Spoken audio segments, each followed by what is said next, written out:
Bien-aimés, chers frères et sœurs, je vous salue très chaleureusement au nom de Jésus-Christ. Comment se passe ce matin pour vous? Tout va bien? Êtes-vous en bonne santé?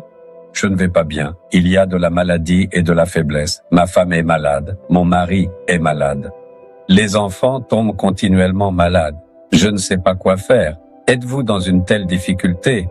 Jésus vous regarde aujourd'hui et vous pose une question. Savez-vous ce que c'est? Jean 5,6. Veux-tu être guéri? Il te pose cette question. Oh, Jésus a-t-il parlé ainsi? Oui. Il y a un événement rapporté dans Jean 5. Il y avait une fête à Jérusalem. Lorsqu'il y avait une fête, tous les Israélites se rassemblaient au temple pour célébrer. À ce moment-là, Jésus s'est approché d'une piscine appelée Bethesda. Savez-vous pourquoi? Il y avait un homme allongé là sur son lit de malade depuis 38 ans. Il est venu spécialement pour le guérir. Jésus a miraculeusement guéri cet homme.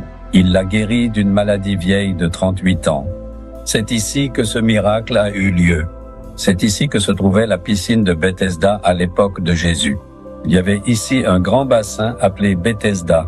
Il avait 5 portiques. Beaucoup de malades étaient allongés dans ces portiques. Un ange descendait à un certain moment dans la piscine et agitait l'eau. Alors, celui qui entrait le premier après l'agitation de l'eau était guéri, quelle que soit la maladie dont il souffrait. Ce jour-là, beaucoup attendaient ici, espérant ardemment être guéris. Il y avait un homme qui était allongé sur son lit depuis 38 ans. Il ne pouvait pas marcher. S'il avait eu quelqu'un pour l'aider, il aurait pu entrer dans l'eau. Mais il n'y avait personne pour l'aider.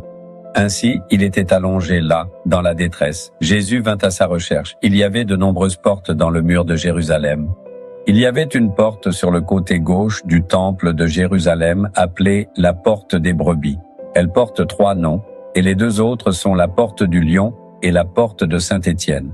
C'est ici que Stephen est mort en martyr. Il fut le premier martyr.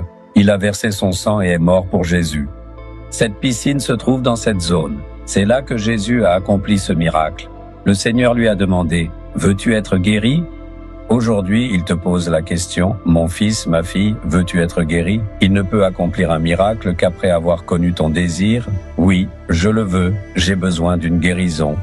Je veux que mon enfant soit guéri, je veux que mon mari soit guéri. » Si tu fais connaître sincèrement ton désir, Jésus accomplira un miracle.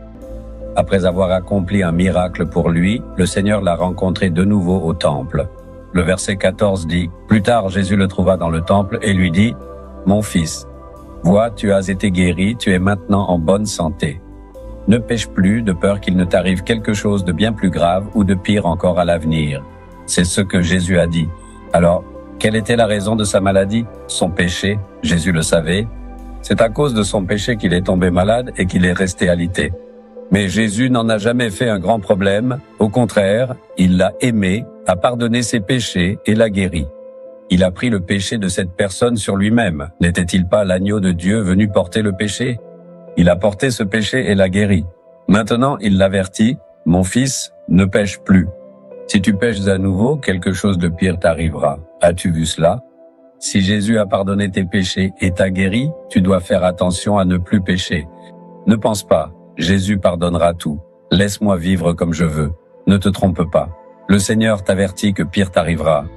Aujourd'hui, il se peut que tu sois tombé malade à cause de ton péché.